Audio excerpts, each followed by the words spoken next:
Welcome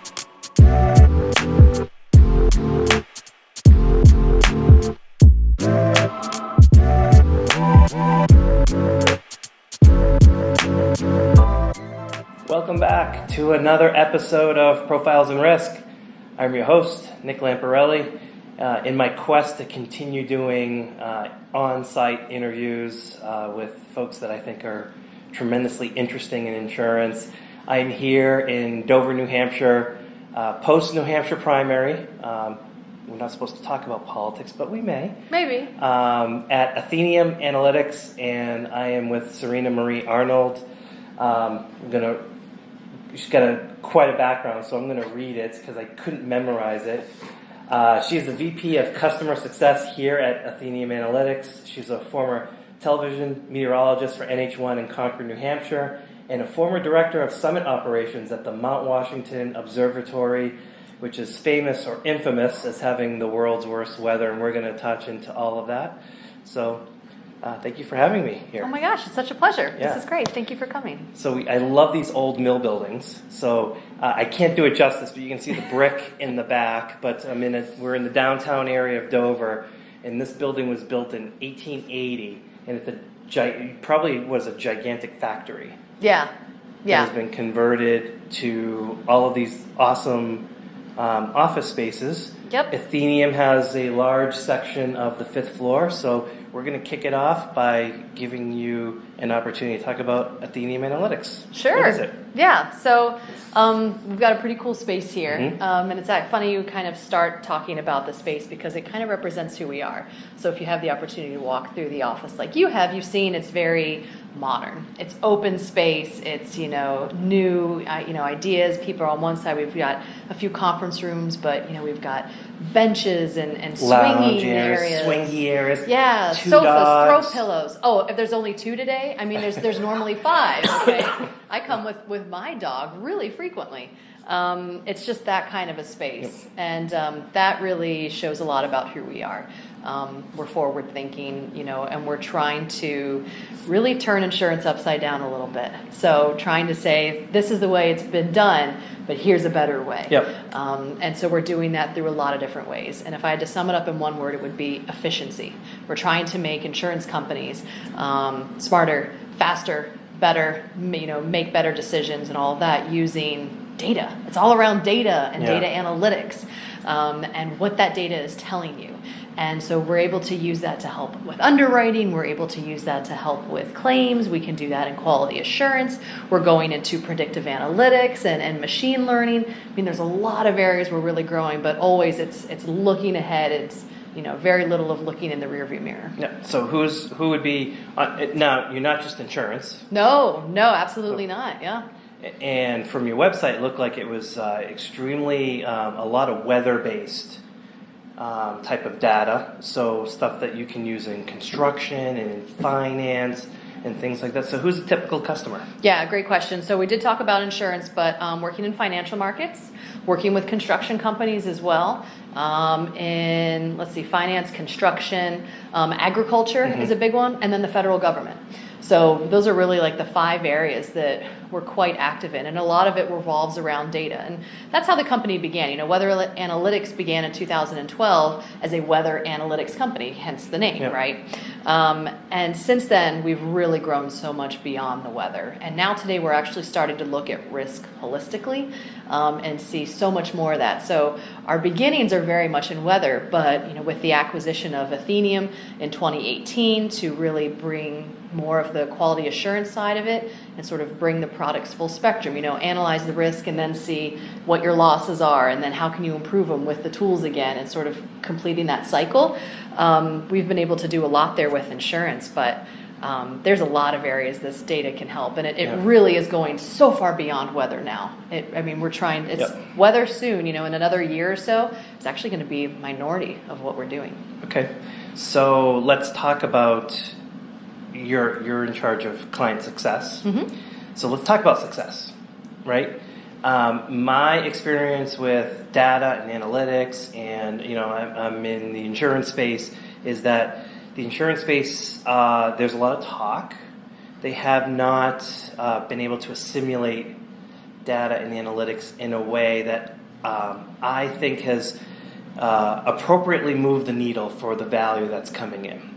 But you're head of client success, so you've seen success, you know what it looks like, and you've probably seen failure as well to try to fix it into success. Sure. So let's start with the success part.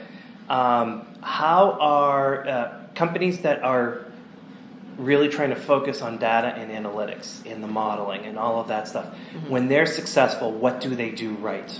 That's a great question. You have to be committed. You have to be fully on board. This isn't I'm going to take a half step in doing data analytics and changing the way we're doing things. The companies that are the most successful and the most impactful with these changes have it in their mission statements. They've got it, you walk into the building and it's like slapped on the wall in front of you, like, this is our mission. We're committing to, changing the way we do things and being faster and more efficient. It's a company that's got strategic plans and has outlined in 1 year, we're going to be doing this in 3 years. They've developed teams into doing it. It doesn't just happen.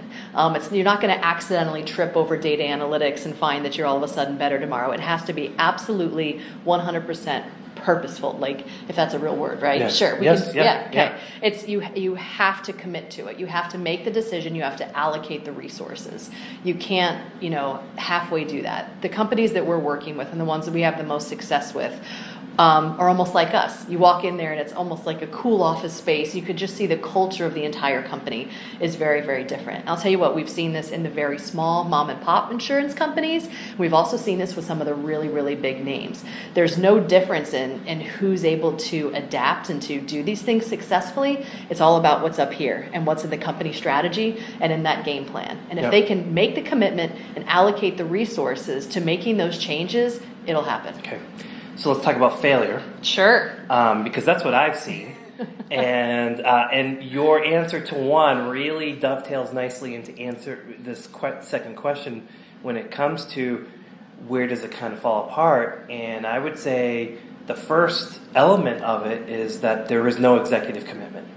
And I like the way you phrase it. I think it has to be in the DNA. It's not something that the CEO can just say, hey, our competitors are using data and analytics. Let's create an analytics department, and then I can tell my investors that we did that.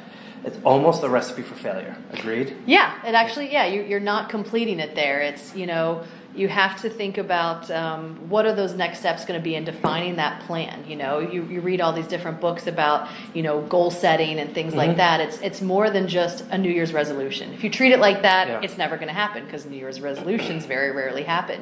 You have to truly deep down in your core believe that this is important. You have to commit the resources to it 100%. And if you don't, it's going to be an issue. So it's more than just saying it, but who's in charge of it? What are the goals? Who are the people that can help you? What are the dates you're going to set to this? The what, the who's, the whens. You have to absolutely commit to all of that, entirely, and really believe it in your core, not just say it or think it might be good, but really see the benefits to this and truly understand how it can be helpful. So the why behind the what. Okay, so let's assume that the CEO of a mid to small size mutual in the Midwest is watching this. And he's committed. Like he knows, she knows that there's changes here, probably behind, and this company cannot survive unless we firmly commit. What would be step one? Oof, that's a very good question. Aside from the diagnostics, you come in and kind of do diagnostic stuff. Yeah, the admitting that you have a problem, sort of a step. Yes. Would it be something like let's craft timeline missions, stuff like that? What would an engagement look like? Yeah, that's a great question. I think, first of all, trying to figure out what specific problem that it is that you want to solve. You can't just come in and say, we want to do data analytics. Well, on what? Because that gets back to the failure thing. Yeah, exactly. So pick the specific area. Is it that you really want to try to improve your accuracy on claims? Is it that you really want to make sure, bring underwriting and make sure that it's more efficient? Is the QA team, Okay, so that's interesting. Yeah. So I didn't think about it that way because I was thinking overarching, is it better to segment the analytics into those particular buckets, like the sort of like the business processes. You have your sales and distribution, and then there's the underwriting piece, and then there's the claims piece. There might be an accounting and finance piece. Would that be like a good way to sort of, for a company to get started without overwhelming the entire operation? Yeah, absolutely, because it's also seen as risky, right? I mean, this is scary, yes. Okay? And we're dealing with, as we all know. And probably not inexpensive to rearrange that. Yeah, I mean, we think we're pretty fair, but yes, absolutely. I mean, it takes a huge commitment. So not only are you dealing with the costs of, whoever you're working with, but the staffing needs too, right? Like that's going to be more, that's going to be much more significant than what you're dealing with any of the companies. But yeah, you do have to, I think it needs to be specific. Just like thinking about setting that New Year's resolution. Say, January 1, I want to get in better shape. Great, sounds awesome. What are you going to do about it? Because there's a lot of ways you can do that. You can eat better. You could start to exercise, right? There's different ways. And you can do all those things at once, but you're going to be a lot more successful if you pick one, okay? So start that first week and work on one and see if you can get results there. How is that working? Yep. Try it out. Former scientist here, just like you, right? Let's talk about, how you're able to experiment and try different things. So start with a small area. See what kind of successes you're having. It's something that can absolutely grow. You don't want to overwhelm the whole, organization. And we do know that you feel it's very risky, and we understand that. So start small, because what's the worst case scenario? That didn't work out the way you thought. You didn't like it. What have you lost? What have you really risked? Very little. But I can tell you, everyone who does that and starts in the shallow end before they work their way to the deep end of the pool, they see the successes and they're able to get there. And so we do work with some companies, and actually it's funny you say, some of them are some of these small mutuals in the Midwest that are using our underwriting solutions, they're using our claim solutions, they're using our quality assurance solutions, and they're next on board for our predictive analytics and our modeling. Okay. But it started with one. It started with one contract. It started with one project, with one idea. And you have to start small like that and eventually build yourself up. It's the only way you're going to do it comfortably and be okay with the risk. Yeah. On the flip side, part of the example that I bring to the table is the company I worked for basically created an entire innovation, predictive modeling, data and analytics team that was supposed to hub and spoke to the rest of the organization. Mm-hmm. And do you have any opinions on that? I have a strong opinion, but I'll reserve it for yours first. It's hard. So I'm not from this industry, right? Mm-hmm. So I don't have a ton of different experiences, but I've had these innovation groups come in, and they have talked up a great game, and they have been so excited, and we have been sure that we're going to hear from them, and we don't, because there's a reorg, okay? And then the priorities change. So I find that we have more success if there's a small committed group to the one project and the one task. I love the fact that there's big groups out there, these innovation groups that are tasked with looking into these things. I think some of them can be successful. We have some customers that are very, very active with their innovation group. They actually have competitions on an annual basis, and they'll invest in certain startups based upon the winners of that and apply that technology into their business. They are committed, but they have been committed and they are going and going. But we've seen a lot of other innovation groups come in where it sounds good and you never hear from them again. Yeah, and I think a lot of it probably just gets to there's too much of a mission. I want to lose weight as a New Year's resolution, and it's like, well, that can mean a lot of different things. Yeah, data and analytics can mean a lot of different things, and it just it's too broad. It's not specific enough. Yeah, you've got to focus it in on I'm going to eat 1,500 calories a day or less. I'm only going to have dessert one day a week. I'm going to run or walk 1 mile every day. Those have to be the goals. Those, and applying to the analytics. It can't be the overarching. The goals have to be specific. They have to be measurable.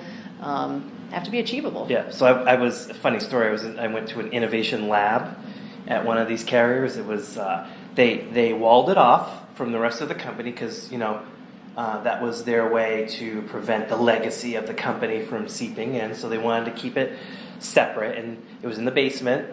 I went in, and it was a bunch of college kids playing with drones, and it was just more of like, I think they built this so they could tell their investors that they did it. It was more fun and stuff, but this stuff's never going to see the light of day. Like it's never going to, because they walled it off for one thing. So how are they going to throw the ideas over to the legacy part where they'd actually have to implement it? So I think strategically they did that wrong. I kind of like the approach. I didn't really think of it that way, where it's like, hey, you can do this fairly risk-free. Just pick one element of it, start there, and then you can kind of branch out as it gets more and more successful. Yeah, and it's funny you talk about putting them in the basement and building the wall and stuff like that. You have to have the feedback loops there. So you need to have the regular meetings with the claims groups, with the underwriting groups, with whoever you're working with. Here's what we're thinking. Do the people in that room have a thorough knowledge of what the people on the other side of the wall are doing, and more importantly, why they're doing it? Okay, so if you don't have those communications there, you could have the best talented, most amazing group of people in an innovation lab, but what's it going to do for you? Yeah, I'll give you an example of how thorough the legacy remains. So my startup, I would say we think of ourselves as a little bit innovative in what we do, and the quote that goes out to the broker. I'm looking at the quote and I'm working with my coworker who designed it and built it, and I said, do all of these words need to be on this quote? Right? And I said, it's messy. Like, let's simplify it, right? Mm-hmm. Like, here's an Amazon quote. Here's how Google quotes things. Why can't we do it that way? And he literally said, he's like, Nick, this is the way it's always been done. Oh, that just kills me. And I was like, you know better. You know better than to say that here. It's a dagger to the heart. Those words are a dagger to the heart. And so I had breakfast this morning down the street with one of my coworkers, and she's responsible for this, and she's just sitting there like drawing lines. I think we can carve all this stuff out. I'm like, this is going to be beautiful to do, but that's how ingrained the legacy is, that even in an innovative company, it's like, well, this is a template. This is the way that I've always done it from my other companies, and well, let's change. So it's very much ingrained that way. There's some really interesting experiments out there. I don't remember where I saw this, but it was just utterly fascinating. I'm a sucker for like human motives and the things that drive them and the psychology of it. Part of me is like, I picked the wrong field some days, but I'm observing from the outside today. And there was this really awesome experiment I saw where there were people in a doctor's waiting room. And there was one person sitting there and a receptionist, and they heard a buzzer, went like beep or something over the PA system. And the person behind the desk and the other person stood up and sat down again when that happened. And another patient had walked in and was watching and said, what are these people doing? And it beeped again, they stood up and sat down. Eventually on like the third or fourth beep, this person started doing it too. Okay, doesn't know why, but is doing it. The receptionist left, this person left, someone else came in, it beeped, and what happened? Up and down. And they were able to turn over people, and people were still doing it. And even though they weren't there at the beginning. Yep, they weren't there at the beginning. Why? Because someone else had done it. And no one was able to ask the question, why are they doing that? Yeah. No one had the courage. No one had the confidence. And sometimes it takes those things. But it's like a psychology experiment sometimes. You don't have to do this. Yeah. So there's, And it's not just a problem in insurance. I think that's just a problem across all business. It's human nature. It's everywhere where it's like, this is the way it's always been done. Yeah. And no one asked that question. Well, why? Yeah. Maybe it shouldn't be done that way anymore. So yep. I've got young girls. They're 18 months and 3, and my 3-year-old's favorite word right now is why, and I love it. Yeah. It's like the greatest phase. I know it drives some people nuts, but I love it. I mean, she's helping me look at my world in a completely different light. Why? And I find myself coming to work asking the same thing, and it's really a lot of the culture of what we have here. Why? I heard one time a quote that someone said, when you read through a handbook, say it's a 38-page handbook or whatever, and it's got all these do's and don'ts, that those are the scars left behind of bad decisions. Okay? And that's when you're looking at these contracts and you've got all these, this lengthy legalese type stuff in there. Those are all the scars of previous bad decisions, okay, or something that went awry. And the solution to that was write another line, or write another preventative, or add another policy to the books. That's not always the right answer. At some point you've got to stop and take it all a step back and say, why are we doing this, and reevaluate it. So that's the legacy of the insurance policy form. Mm-hmm. Why is the insurance policy form complex? The knee-jerk answer is, well, insurance companies don't want to pay claims, so they make it complex. The real answer is the policy form is the scars of litigation that went against them, where they had to rewrite it. And what happens, and I've seen this. So again, we try to be innovative. We tried to design our own policy form. And as it evolved, as more lawyers got involved, it started to drift back towards what was traditionally out there. We didn't have the emotional reserve to keep fighting it, so we kind of accepted the changes as they came. But our policy document looks like any standard policy form. And it's upsetting. It's not innovative, but that is exactly why. It's like, well, we need to make sure that this doesn't happen or this doesn't happen, and they don't write it in the easiest way. No, but you have to look and evaluate those risks. So okay, write it that way. Try it out, test it. Commit to coming back to it in a year and taking a look at it again, or 2 years. What have we needed? What have we not needed? See if there's things you can start pulling from there. Some people may be screaming and yelling about that, but there has to be a constant evolution and a constant reevaluation and a checking in of that process. Same going with claims groups, underwriting groups, any of these. If you're not going back every once in a while and looking at what you're doing and really stepping back and saying not only what are we doing, but why are we doing it, you have to reevaluate. Otherwise, you are going to get stuck in the rut of this is the way we've always done it, and it's going to continue on forever. 5 whys. Yeah. Ask why 5 times. You'll really get to the bottom of things. Absolutely. So, I'm going to ask a why question. Oh, good. Your background science. Why insurance?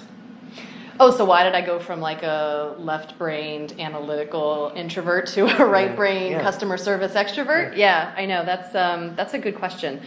The corny answer would be like it chose me, but it kind of did in some ways. So I spent an entire career before this. I started with weather analytics in 2015, so 5 years ago, doing all kinds of really crazy things in weather. Okay, I've done icing and turbulence test flights with NASA contractors, where I on purpose got on an airplane and flew it through as much turbulence and icing as possible. I only threw up once. That's awesome. Okay, that was really hard.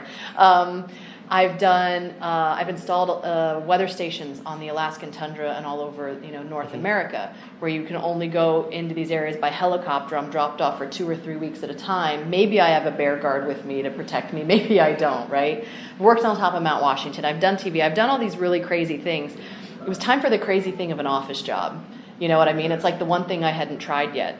And so, came here to weather analytics, and I was immediately won over by the company, and that I had spent a career collecting weather data and to some of the most stringent, rules and laws out there. Okay.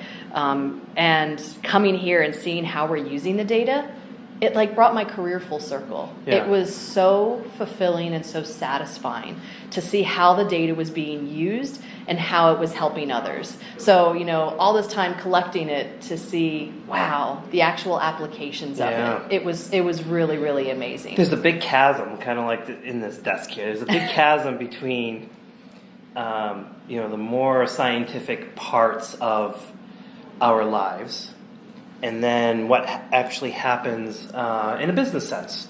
Yeah. So, I'll give you another example.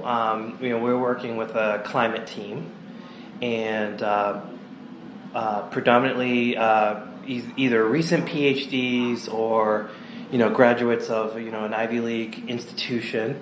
And what's interesting is I think this is the first time they've worked with a company that's on the commercial side. So we're trying to figure out what data do you have, right? And we're impressed with the data. And we're sort of like seeding to them some ideas on here's how we think we would like to use it, but we would like your interpretation on stuff. And they're looking at the way we're using it, and they're just like, we wouldn't use it that way. I'm like, okay, well, teach us. Tell us how you would use this in that sense. So they start describing how they would use it, and our side's like, well, we can't sell that. Like this is no one. I can't interpret that. There's a chasm here, and there's a tightrope, and there's a balance between what science can provide and what we can actually use that people will find valuable. And like the scientific data that you've probably used most of your career was valuable from a scientific perspective, but to then connect the dots where someone's going to take their wallet out of their pocket and actually pay you. Like, it's so valuable, I can use it for this, and to solve this problem, solve that problem.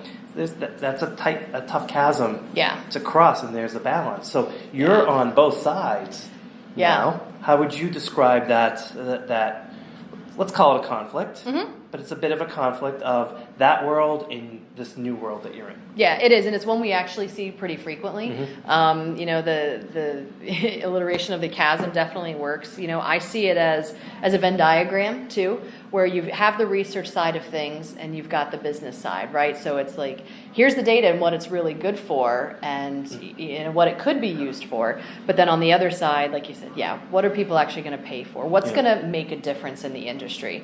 And there's a small sliver of commonality there, and it's really hard to find because the business side of things is like, hey, it's 70% good, let's get it out there, right? And the academics are pulling their hair out. You can't write a paper on that. That's not good. But sometimes you have to look at it if you're from the analytical side of things, and say, but what is it an improvement over? Yeah. Okay. Does it move the needle? Yeah, exactly. So I'll never forget, we had an example, or we had a company reach out to us and wanted to use some of our rain data in Africa. Well, the data resolution in Africa is pretty low. It's like 30-kilometer or 19-mile resolution. So every 19 miles, we've got a sort of a point or a grid area, and we can summarize what's happening in that area. When you think about like small summer storms, they're very small, okay? So that resolution for rain, not the greatest idea. So I remember talking to the tech team, talking to different meteorologists out there. In the back of my head, I'm going, this isn't the greatest of ideas. Talk to them. What do you guys think about this customer using this for this application? And the answer was absolutely not. There's no way this could be done. This is a terrible idea. So I went back to the customer and said, what are you using now? And they said, nothing. We have absolutely nothing. Well, suddenly, 19-mile resolution for rain data looks pretty darn good, doesn't it? It's a big improvement over nothing. Huge improvement. So that's the Venn diagram area. Yeah. That's the middle area, right? So where's the improvement, and where can you get something so far to a point where it's going to make a difference in the industry? And that is a really fine area. That's a gray area. You really have to have like the heart of a teacher, and be a translator to really find that gray area. Yeah, I think you have to embrace being a liaison, and I think that is where there's a tremendous amount of opportunity for people in their careers. You come from science. Yep. I come from science. I spent most of my career in business, so I've forgotten most of my science, but I'm comfortable in numbers. And at the end of the day, I think where it becomes valuable for us is that we have enough empathy for the different pieces that we have to interact with, that we can try to assemble. What is the Venn diagram? Yes. Where is it? We're blind. Where is it? Or do we have to assemble it ourselves? But at some point that has to be done, because the thing with the climate team is they're dealing with tenths of a degree. That's significant. They're dealing with millimeters of depth, flood depth. That's significant. But for us, that doesn't really move the needle. We need something a little bit more, and it's, okay, well, what more can you do? What more do you have? Yeah. Okay, do you see our problem? And it's a lot of playing ping pong, trying to bounce. That's really not going to work for us. Here's why. Back to why. Aha! Why? Why? Ask why. It's always the why. And that's why you need someone who's dangerously knowledgeable about both sides. Yes. You don't have to be an expert. Exactly. But you have to know just a little bit on either side to try to find where that commonality is. Where's that gray area? So, tenths of a degree or millimeters of precipitation may be statistically significant for a specific data set that they're looking at, but it's not business significant, right? So what is, and so you have to find those common areas, and you have to be, in order to really find that gray area, you've got to be someone that can translate it. So you've got to, because it's almost like they're speaking two different languages, like you're stuck in Babel, right? So you've got to understand, what's going on this side, and understanding the why behind they're saying that's significant, and understanding the language that they're speaking, and then take that back to the business side and say, okay, here's what they're saying. And you have to say it for them in a way that these guys can understand, and then take that back again. And if you do that a couple times and you do truly understand both of those and speak those languages, you'll find it. Yeah. I see a lot of situations where modeling firms, my day-to-day is natural catastrophe, predominantly flood. Modeling firms will approach me and it's like, yeah, it looks like a great product, but from what I have now, it just doesn't move the needle enough. Like it could mean the difference of $5 in premium. It's not enough. And so I think for those that are listening and watching, it's like that's the balance. Whether you're a scientist that needs to learn business or a business person that needs to learn the science, we are blind and we have to assemble Venn diagrams. Yeah. And at the end of the day, it's what can move the needle that creates the most value. Yeah. So. Yep. Absolutely. Speaking of moving the needle, Mount Washington Observatory, I believe, still has the record for the highest recorded wind speed. We had to put with an asterisk and say by man after 1996. Highest wind speed ever recorded by man. Up until 1996, it was the highest wind speed ever recorded on Earth. Yeah, which was 231 miles per hour. Yeah. Which is beyond Category 5 hurricane. Yeah, it's like an F4 tornado. Yeah. EF4 tornado. Yeah. It's just ridiculously fast. Mount Washington is a mountain in New Hampshire. It's the tallest peak in the Northeast United States, and it is infamous for having the world's worst weather. Yeah. So, what were you doing there? Why? That's a good question. People die up there. Yeah, they do. So it's often listed as like the 7th or 8th deadliest mountain in the world. And its elevation is 6,288 feet, which is not much. Okay? I mean, that's low. When I lived in Colorado, that was the elevation of my basement, and that's the joke I used to make. The problem is everybody underestimates it. And you've got a lot of things going on meteorologically that really make that place just super significant. Like you said, it's the highest peak, in the Northeast. So as the winds blow across, they get lifted up over that one specific peak, and the Venturi effect, as it gets smaller, the things have to speed up. And you actually have that effect happening in lots of different ways on top of that mountain. But yeah, that's it's an extreme place. It's a great place for weather research. It's a great place for product testing. It's a great place just to have fun if you're a weather weenie like I am and just want to experience crazy weather. But yeah, I was the director of summit operations for the observatory up there. And so I had taken that job after working in Alaska for 6 years. And I was dealing with putting weather stations in these extremely remote locations where you'd have ice build up at these incredible rates on these sensors, and the timberline where the trees stop on the mountains was like 900 feet in the places I was working at because the environments were so extreme.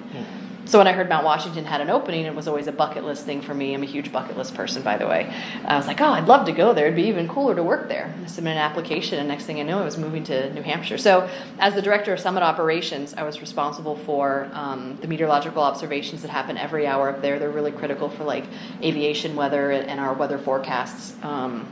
We had 17 or 18 different remote meteorological stations all across the White Mountains area. I've been watching those, and there's research going on in product testing. There's volunteer programs. There's transportation to and from the summit. There's educational programs and trips and live events happening from the summit and taking people up and down. And we're doing this year round. So basically, anything that took place on that mountain was my responsibility up there. What happens in the wintertime? because it gets brutal up there. It's just feet and feet and feet of snow and ice. I've seen videos of probably some of your friends recording themselves basically trying to eat breakfast. I think the breakfast one's the funniest, where they pour milk and the milk just blows away as Never it's even pouring. hits the bowl. And then they pick up a spoon of something and that blows away. And next thing you know, the whole table blows away and they're just barely hanging on. Yeah. Which is funny. Winter must be worse. I imagine that the main road up to the observatory is probably shut down often, which means you're trapped in there. And so, how long are you trapped for? What if there's a medical emergency? Yeah, no, these are great questions. So the video you're talking about is Breakfast of Champions. You can Google it and find it. And it was recorded, maybe 20 years ago now or something like that. I don't know the exact time frame. But yeah, it's an extreme environment. In the wintertime, it's especially harsh. So every other day, wind speeds up there reach hurricane force or greater. Every third day, triple-digit wind speeds are recorded on the summit on average. So really, really ferocious place. And extremely cold. Wind chill values can get bad enough down up there to where if you go outside with any exposed skin, that little sliver you get right here between your face mask and your goggles, you will get frostbite in 30 seconds on those little places if you're not, properly covered up there. So it can be hard. The road's closed for at least half the year. And there are sections of it that have 20 to 25 feet of snow on it. Yeah. So we take a snowcat up and down from the base to the top, and shift change happens on a weekly basis. So every Wednesday, So that road has to be manicured to allow the snowcat to go up and down. And it's done by the snowcat. So the snowcat that transports them has a big plow on the front. And there have been days where it's a 6-hour drive up to the top of this, 8-9 mile stretch of road, because you're working away and having to plow away and deal with the harsh conditions. And there's sometimes you work on them for 4 hours, get halfway up and realize you're not going to do it today, and you have to turn around and go back. Yeah. So it can be really, really hard. But there's also the Mount Washington State Park is up there, and they're going up and down with the snowcat too. They're doing everything they can. But when you get the amount of snow that they have there and the amount of wind, you could plow a great big section of the road. And keep in mind, you're 20 feet above the actual road, okay? And 2 hours later, you don't even see where the snowcat went anymore. So it's constant work. So it's, there are inherent risks, obviously, up there. You do have to be careful that you don't have a medical emergency. If you do, it could take that snowcat a really long time to get up there and get back down again. Yeah, helicopter's not getting there. Helicopter's not always getting there. No, in the wintertime, probably not. So, while I was up there, knock on wood, we didn't have any instances that were, really, really bad where we had those emergencies. But yeah, people get stuck up there for an extra day or two at a time. Sometimes we can't do shift change the day we thought. It can be really, really difficult. So it's managing that risk. Right? So making sure everyone's CPR, and first aid certified, making sure that, you know what risks there are, who's going outside, what's the procedure if someone goes outside, and you have the buddy system, what are the do's and don'ts.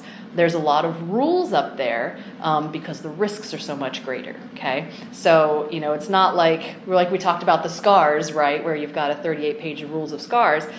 The 38-page rules of scars up there isn't necessarily, because of the scars. It's actually preventing something really, really bad from happening. The risks are greater. We're not talking about just a financial loss here. We're talking about instead a potential loss of life. So there's just a lot more rules and really trying to be careful and such. Summer hiking story. Me and a couple buddies hiked up Mount Washington. It was a beautiful day. By the time we got to the top, it was not so beautiful. It got cloudy, then rainy, and then cold. And we were dressed as if it was summer.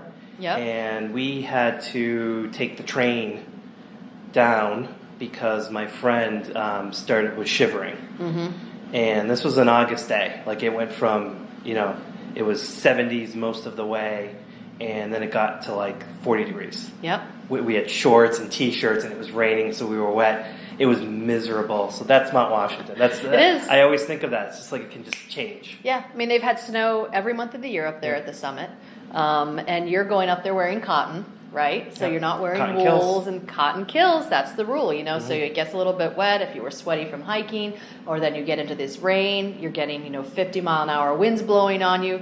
You got a lot of cooling going on there. I mean, you can get, people don't realize, but you can get hypothermia in the summer on top of that mountain. And that can be really, really serious. So, yeah. So in regards to Venn diagrams, what if there is someone that's listening that doesn't want to go back to school and study to become a meteorologist, and is perfectly happy to become an amateur, to learn to be a better insurance professional, be a better analytics professional? They're just curious about weather and meteorology. How would they do something like that? Yeah, that's a really good question. There's, I would honestly say, millions of weather hobbyists out there. It's actually amazing. I can't tell you how many people I speak to that when they hear that I'm a meteorologist, like, oh, I love the weather. I love collecting weather. I wish I were a meteorologist. My father said I should be a meteorologist. So there's a lot of us out there. And, first of all, take classes. There's, one-day classes. I know I teach some weather classes, just sort of one-day thing. I'll plug my own class. Okay. So like Weather 101 type things, just learning some of the basics about weather. There's a lot of really good books out there. I mean, even like the USA Today puts out a book that's just a couple, like maybe 200 pages, if that, with beautiful pictures and diagrams. It really helps to explain the weather. Pick up a good book. National Weather Service is a great resource. So they have storm spotter training, so you can actually be a certified storm spotter for the National Weather Service. All you have to do is attend one of their trainings. If you go to weather.gov, that's the page for the National Weather Service, and click on where you are on the map, it'll take you to your region's homepage, and almost every spring, all of them offer some sort of spotter training. Maybe some of them do it in the winter too, to help you learn about the weather. So if you see something that's observation worthy, you can actually call into them and actually be a part of our record system, in this country. So there's a ton of ways to do it if you want to educate yourself on it. A lot of options. Yeah, it's interesting times that we live in, because I know some reinsurance professionals that use Snapchat. And they say it's extremely valuable for the weather, because I don't use it, so I don't really understand how it's supposed to work. But folks in very sensitive geospatial areas, it gives you a coordinate tag, so you can get a sense for, did a tornado hit here? Where is the perimeter of the flood? Where did it go? And there are a lot of folks keeping track of weather, maybe voluntarily or involuntarily, on Snapchat. So we live in these interesting times where we have all of this wealth of tools and information at our fingertips. Yeah, we do, but it's funny you mention those, because that is a great example of how the technology is really changing and it's really helping. But we're actually seeing a lot of errors. Okay, there's a but to this. And we are seeing a lot of errors. So when you look at the storms, reports, there's actually, when you see 7 inches of snow reported here, or grapefruit size hail here, one of the tags is who reported it. And there's now a social media one, which really makes everyone go, okay, because it's not always accurate, right? So it's like, is this a grapefruit or is this a grapefruit? Okay, people love the excitement. There's a bit of the drama, right? Of course. Not only that, but where it's getting recorded may not be where it actually happened. So this is one of the things that we're seeing, and one area I know that we're actually doing a lot of work in and a lot of help with is we've got a tool that does just post-event claims verification. It's super granular. It's like half-mile resolution, and it's based on radar data. And we've mapped over it, and we used to provide, and we still do in some instances, those human observations with it. And when you map the human observations over what we're getting from our radar data, there are major problems, okay? No, and I'm it's surprised. Yeah, and it's because the tornado was a mile away from where they were standing, right? So it's not where they were standing, but a mile away. Yeah. It's because, the hail fell here, but by the time they uploaded the Snapchat, they were over here, okay? They were 2 miles away. And then you're dealing with some old government systems where they're still using Fortran for their programming, and it's truncating the latitudes and longitudes that are reported of these places to 2 decimal points, okay? Okay, so they're meters off. Whew, we're finding miles in some areas, okay? So you take into account all those potential error sources, and they're really, really high. So when you map those over each other, there can be really, really big differences. So one of the things that we're doing with our post-event tool is analyzing that really, really high resolution data that's coming from radar. It's coming in every 2 minutes. It's super accurate.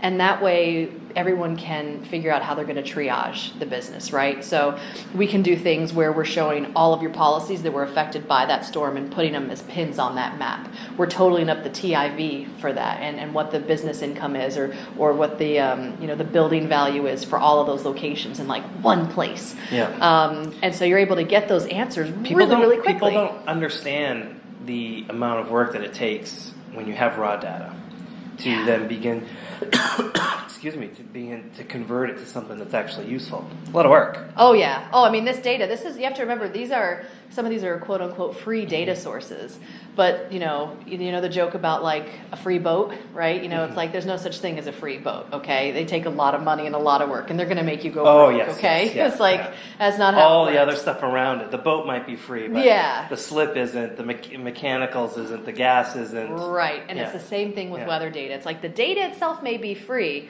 but it's in gridded binary format. The files themselves sometimes take 3 to 4 months to download because they're so large. There's no commonality in units in any of this data. So we have actually spent, as a company, even though Weather Analytics was formed in 2012, it was actually almost 10 years prior to that Dr. John Keller of MIT started building the database that Weather Analytics is based off today. And so we're very open about what we do and how we do it because it took 10 years to get here to make all those data sources Can't recreate work. that. No, you can't. Yeah. And so it's amazing. So people are able to literally, because of that 10 years that was put into it and all the work we're putting into this free data, are providing information super, super fast that are able to help people like triage their claims really quickly and easily and get answers to questions that would have taken hours to do before. One of the ways we're seeing technology be used really, really well in Snapchat and things like that is looking at that map, seeing those 4 people you have that were affected by 3.5-inch hail on the roof, and they call them up and say, you know what, send me a text, send me a Snapchat, send me something, like just a picture, and like we'll get this taken care of. No need to send somebody out there because you're going to be able to see from that photo and the data that we have where they're located that they have had a significant loss. Yeah. And then the same goes for those ones that are on the fringe, right? We all know those contractors are banging on the door. I went through a really, really bad hailstorm in Colorado before I ever worked for insurance, and saw how everyone's still coming out of their basements looking around and seeing what's happening, and the contractors are already in the neighborhood knocking on doors. Yeah. Really, really That's a crazy. huge problem in Florida. Oh, Huge. man. It's, and I totally see why. So it's using that type of information and being able to look at those fringe cases and saying, you know what, I'm going to send my more experienced adjusters to that location, or making some of those decisions. So it's also, there's a lot of data out there, and there's a lot of good data too, but how are you using it is what really, really matters. And I think that's one of the things that we're trying so hard to really have a completely different view on, and trying to say, okay, maybe this data set hasn't been used, or have you thought about, looking at it this way? Really trying to just make everybody a lot more efficient. Yeah, I love that. Are there any particular meteorology or weather-related books that kind of are in your heart? Like, oh, that was a great story, or that kind of really captures the essence. Anything that off the top of your head? Gosh, so like in the industry or personally? Personally. Gosh. Okay, well, let me flip this All question. right. Okay. All right. How about any books that have been inspirational to you, either into your personal life, your career? I'm always a bucket list person, so I love anything that's got a bucket list to it. So like 1,000 places to see before you die. Like I'm one of those people. So that's a good one. Recently, I've been on a really good kick of leadership, trying to figure out, we've got a really great company here that's doing really great things. How can I make us even better? And so I've been on a big kick with that, and one of the ones I've really liked is entree leadership. So sort of combining the entrepreneurial spirit with leadership, and diving into that. Yeah, that's Dave Ramsey. So they're like the big financial guy who I had no idea who he was like 6 months ago. I knew him as the entree leader guy, and then I was like, oh, he does all this other stuff too. But I mean, his references and his sources of information are going back to like the Simon Sinek's and the Seth Godins and the people who are just so critical and amazing when it comes to leadership and those types of skills. So I do love that, but I have to say that if it weren't for I wouldn't even be in meteorology at all today if it weren't for me seeing a tornado when I was very, very young. So when I was 5 years old, I was born in the Caribbean. I moved to Colorado, and I saw a tornado. And I lived in the Caribbean where it was beautiful every day. This was in the Southern Caribbean, so there weren't hurricanes or storms. It was beautiful every day. And I remember standing in the doorway of my house looking outside at this really bad thunderstorm. And there was rain, and there was wind, and there was hail, and there was just craziness. And then a funnel cloud formed, and it came down, and it just went across this field. And I remember watching it going, what is that? That's amazing. And I was just, 5 years old, and my life was forever changed because I knew from that moment on, I didn't know what a meteorologist was, but I knew that I was going to be working in weather for the rest of my life. Yeah. So here I am today. That's fantastic. Yeah. Did you fulfill your civic responsibility yesterday and vote in the New Hampshire primaries? It did. Absolutely. Yeah. No, I won't ask you who you voted for. I won't tell you who I voted for. I will just let you know that the person I voted for quit right after I voted for her. Darn, you should have done that a day before. Oh, So, I think that's actually the same story for me. So, that's okay. It's a bummer. Yeah, I know. But hey, it's fun to participate in the process. Yes, So, yes. Got to and exercise. for those of you that are negative New Hampshire being the first primary, I can tell you for sure the state is predominantly independent, and the state takes it extremely seriously. Yeah. They vet the candidates for the rest of the country. So I think it's very valuable to have New Hampshire do that because these are, down-home Yankees who will ask the tough questions. Yeah. And they don't take any bull. And I'm proud. I think we do a marvelous job of kind of setting the record straight. My guy didn't get in, but so what? Yeah, that's okay. You know what? It is what it is. I know. That's all right. Thank you so much for educating us. That was, I love the story. Now I got the whole Venn diagram thing that I'm going to start using the rest of my business career. But thanks for shedding light on the science, the data, the analytics, the business side of things. I appreciate your time. Absolutely. This has been great. Okay. Thank you so much. So until next time.